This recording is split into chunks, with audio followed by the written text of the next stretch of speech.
Shalom, this is Nizama Shalhamada Bar Yasharal on my channel Nizama the Hebrew Mystic Healer.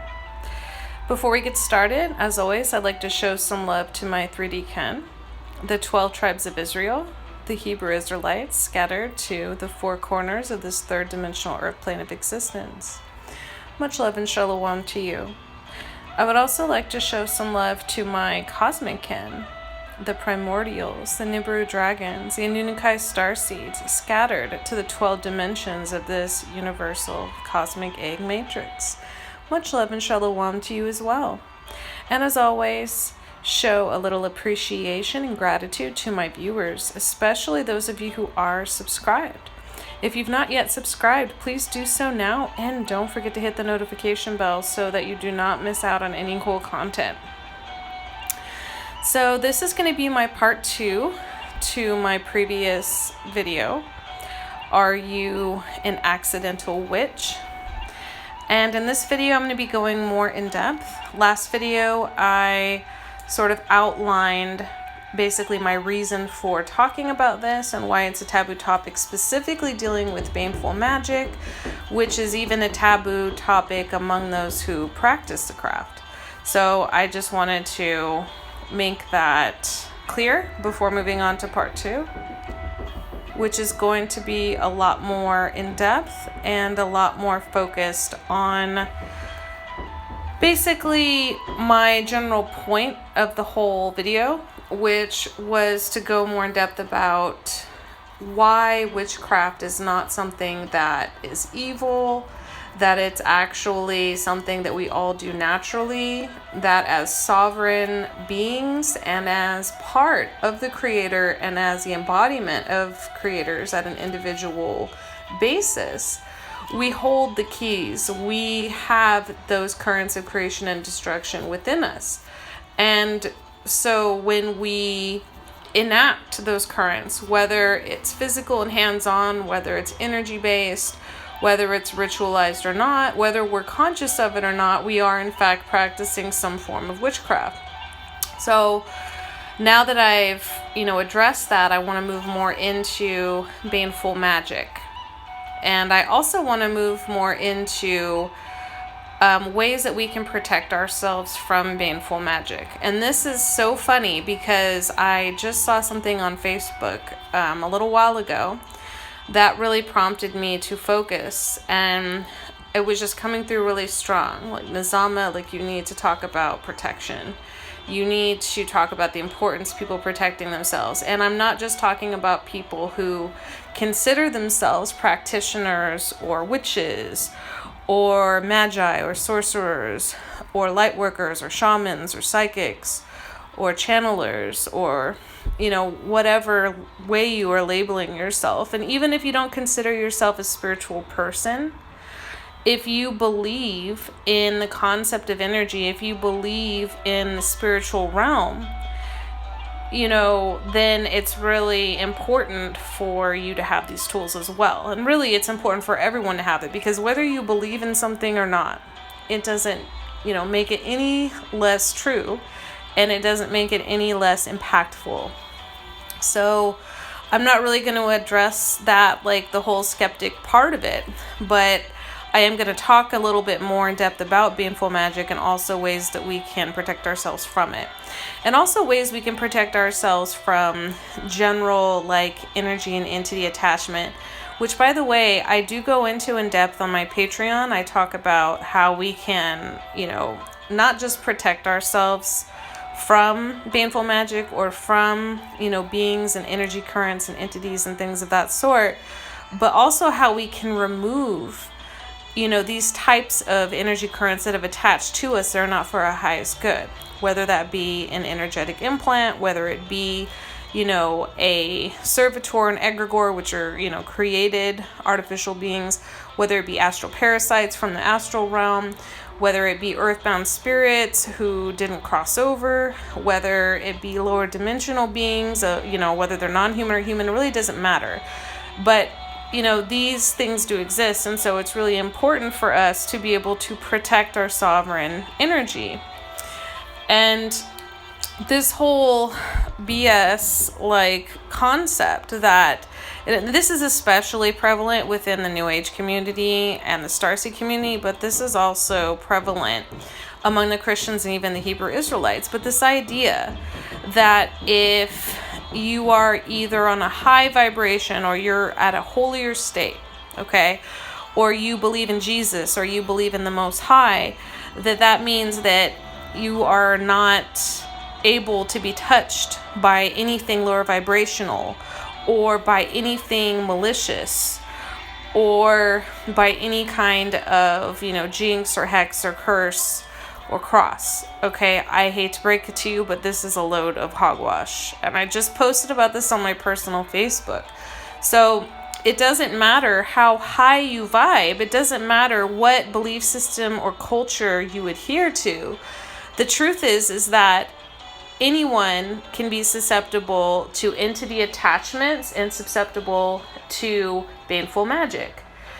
Now, the way we protect ourselves from this is we create psychic energetic shields, or we use objects or fetishes, which, by the way, crystals are a form of that. Like, for example, obsidian and onyx and black tourmaline and shungite, labradorite, fluorite.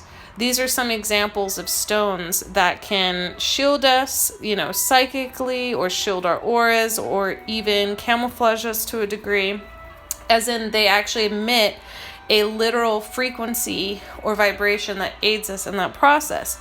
So that would be an example of a fetish, but it can also be an object that you have put a specific protective intention on. That's another example. And so I just kind of wanted to make that clear because that is important. It is important for us to be able to protect ourselves. It is important for us to be able to protect our energy. So aside from those things, creating a psychic shield, visualizing a shield around you, it can be anything from visualizing mirrors, visualizing, a light or a spheric egg, visualizing, a wall or a ring of fire. These are just some things you can do. Wards, you can create, symbols and sigils that, equal protection, or warding off certain, entities or energies. And if it, is that way, if you've charged it that way and you have that association in your unconscious, you as a creator project that intention out. So you can write those symbols on, your doors and on your windows, like with some kind of protective oil, There's different types of protective oil. There's black pepper oil, there's cinnamon oil, there's frankincense and myrrh. That's a good one, especially if you are Hebrew Israelite or you embrace more of that paradigm, but it's good for everything.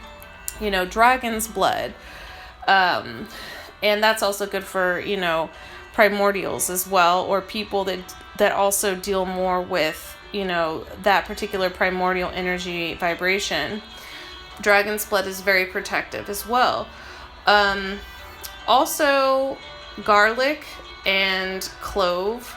In fact, I don't want to go too off topic here, but it was actually brought to my attention earlier that the way to tell if you're doing herbs, if you're using herbs for protection or whatever you're using herbs for an energetic purpose, the way to tell what an herb does or what a plant does in a spiritual sense is to look at what they do in their physical body, because it's still a same continuum, whether it's in 3D or whether it's at a higher vibration or whether it's at another dimension or a more subtle realm.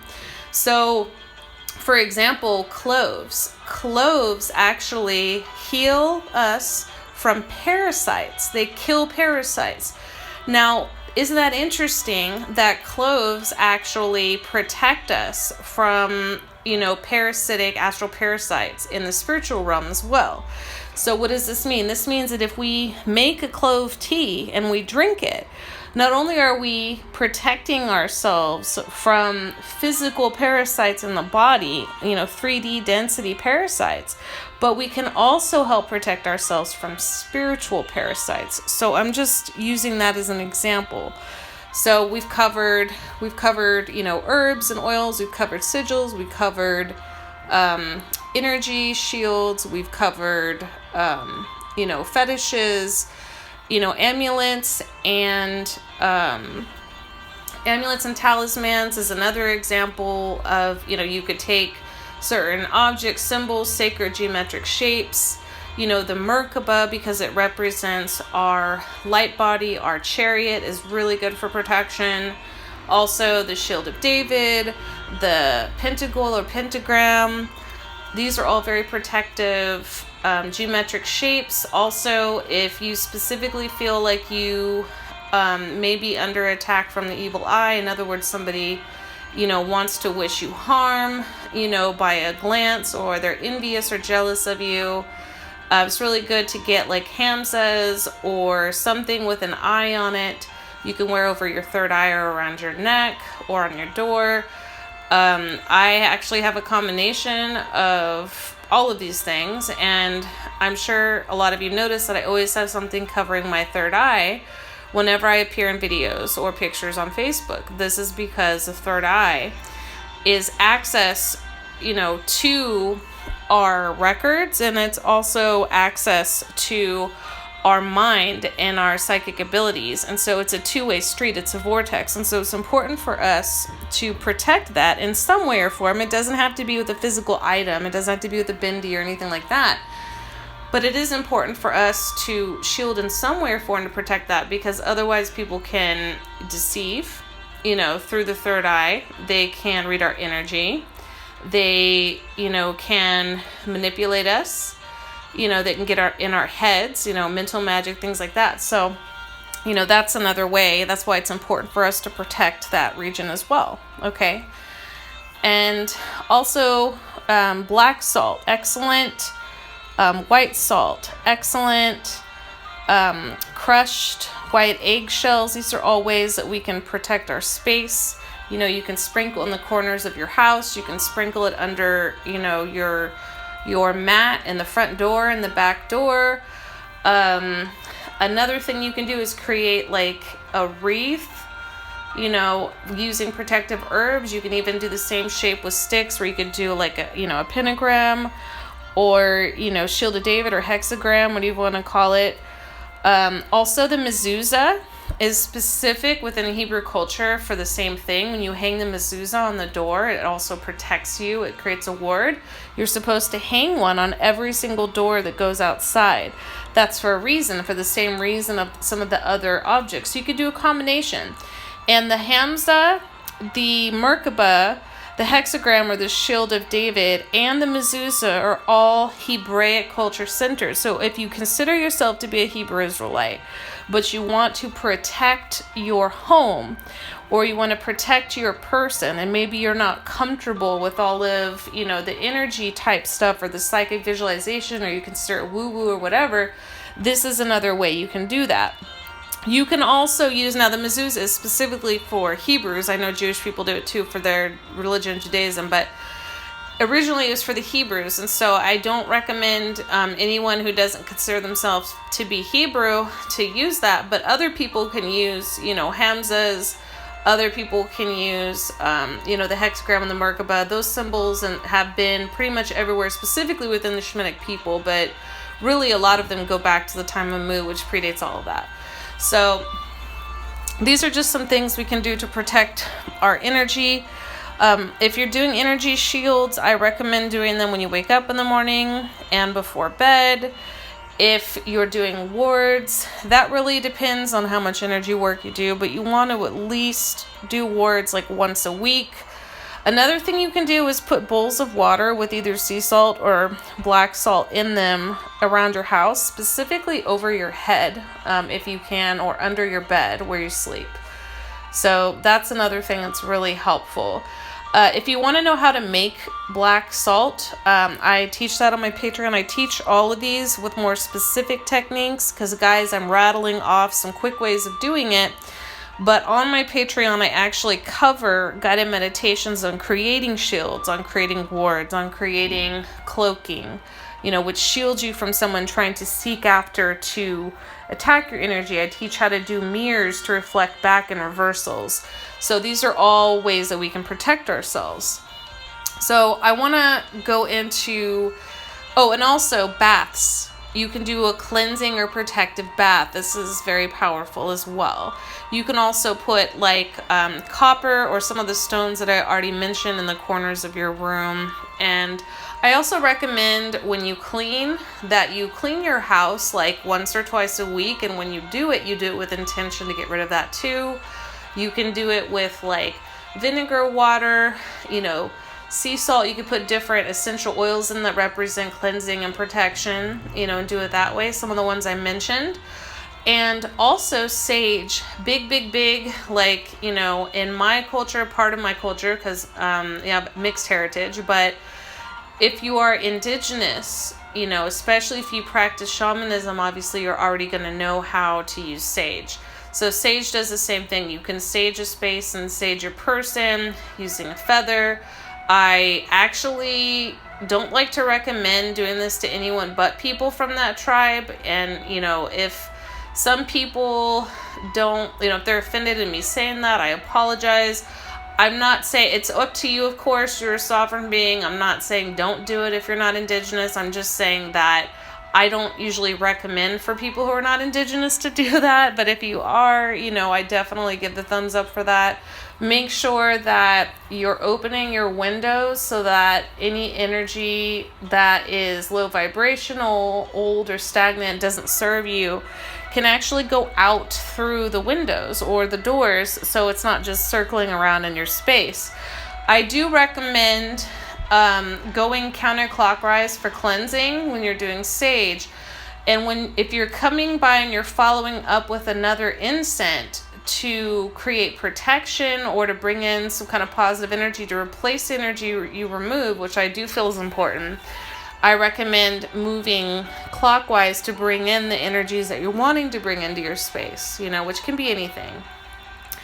If you're somebody that does a lot of meditation, that practices the craft like consciously on a regular basis, then you're probably going to want to do wards for your whole space more frequently. You might even want to do it every day.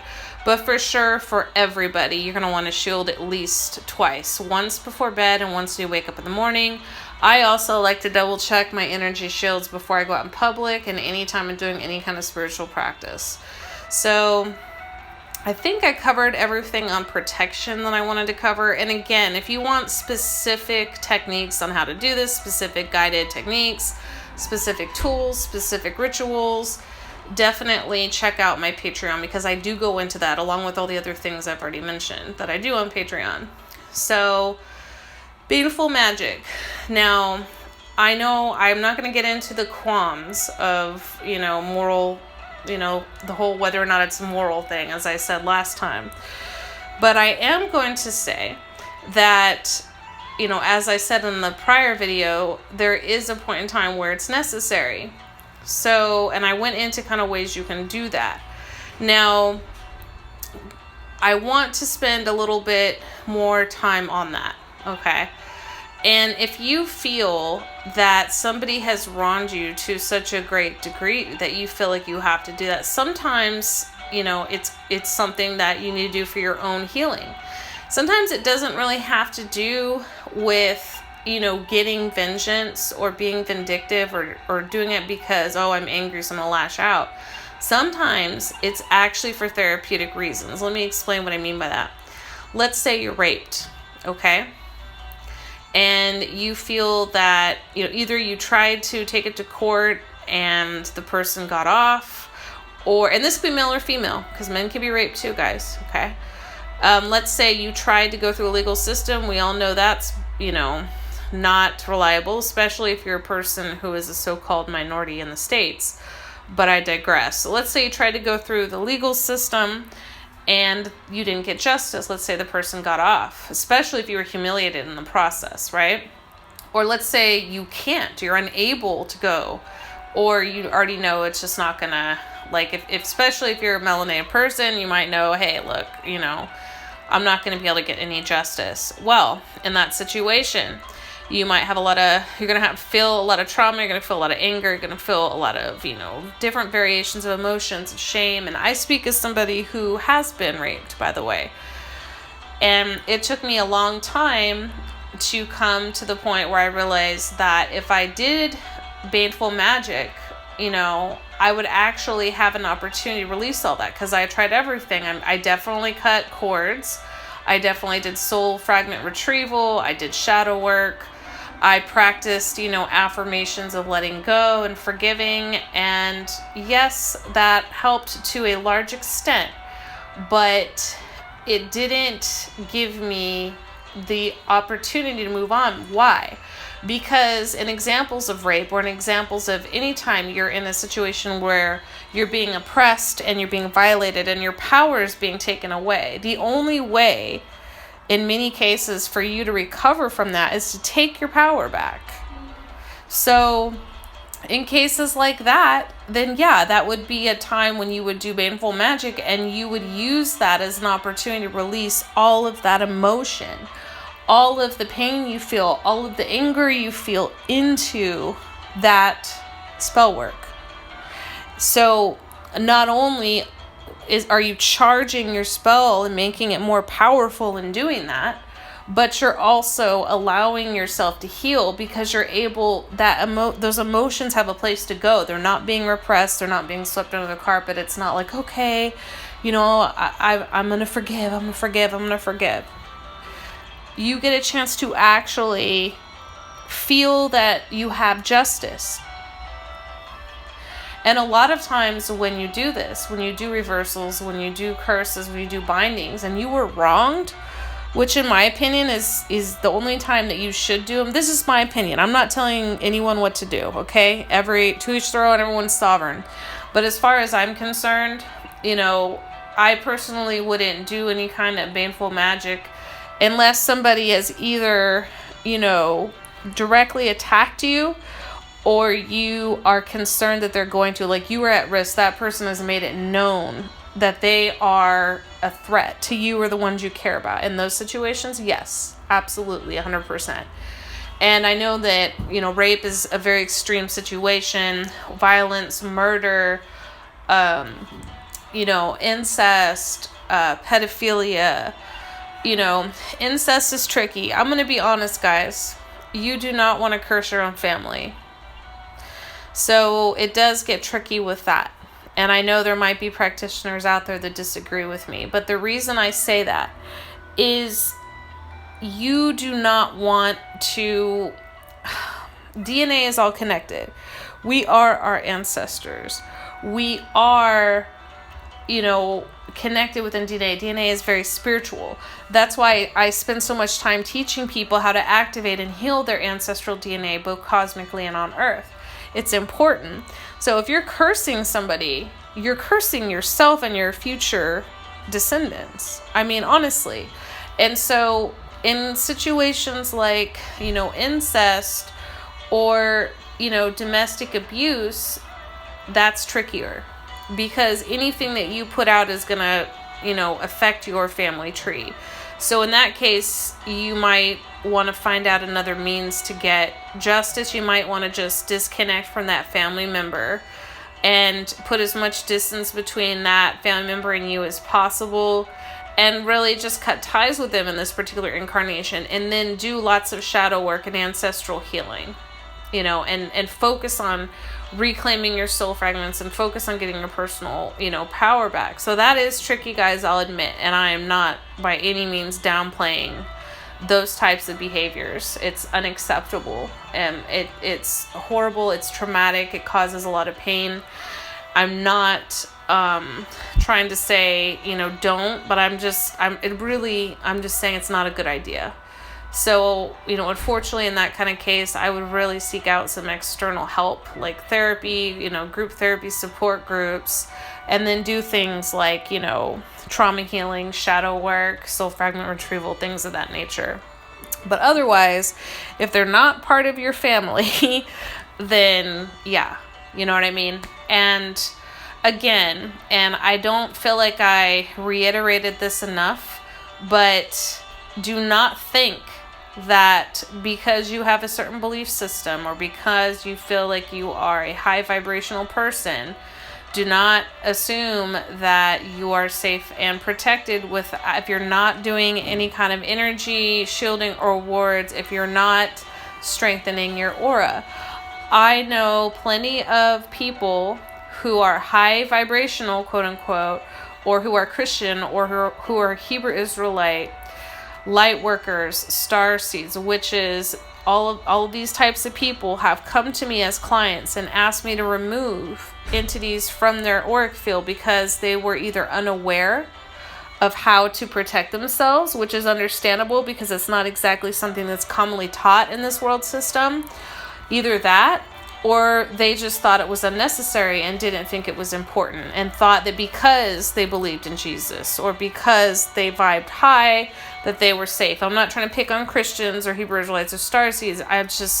I've noticed that as kind of a recurring pattern, and it's not really their fault, you know, to an extent, because that's really what's taught to us. It's taught to us in these different spiritual communities that, you know, evil can't touch us, darkness can't touch us if we're of the light, and it's bullshit. Because first of all, everybody has darkness and light. Second of all, darkness isn't evil, but there are lower vibrational, you know, beings and energy currents, both in light and dark, that can harm us. And people and practitioners can harm us, you know. It can even be unconscious. If somebody just gives you a dirty look, or they're thinking in their mind really hard, they're really mad at you, and they just glare at you, give you the evil eye. These kind of things can actually affect us, guys. So it's important. And the thing is you don't know who practices and who doesn't. So don't assume that, you know, everything's hunky-dory, because if you piss off a practitioner, in your mind, you may feel like, you know, and I know this is really common among, like, you know, all groups of people, where you get that person that runs their mouth, you know, they're in like a witchcraft group or a magus group or a new age group or a Hebrew Israelite group or a starseed group or whatever, and they just run their fucking mouth, really. And, you know, I'm sorry for cussing, but it's true. They just run their mouth and they just think that they can just talk to people any kind of way, and it's really foolish because you don't really know you know, like, what people are capable of. And no, we're not supposed to walk around in fear, you know, but hey, if we stay on top of ourselves, you know, we got our energy field strong, we've got our words up and everything, we're taking care of ourselves and our space like we should. You know, we're cleansing regularly, we're shielding regularly, we're putting up words regularly. We want to do that regardless. It's not about fear, and it's not about lack of faith. It's just being smart. Just like you wouldn't go outside if it's freezing cold, you know, wearing a t-shirt and shorts. You know, you don't go around other people in a crowd, you know, go around other people without any kind of energy protection. You know, you don't go into the astral realm or go into the shamanic realms, because guess what? Every time we dream, you know, like I said, even if you're not a spiritual person, or even if you don't do certain energetic practices, every time you dream, you visit the astral realm, even if you don't remember it. You come back, you can bring back astral parasites. Just using that as a example.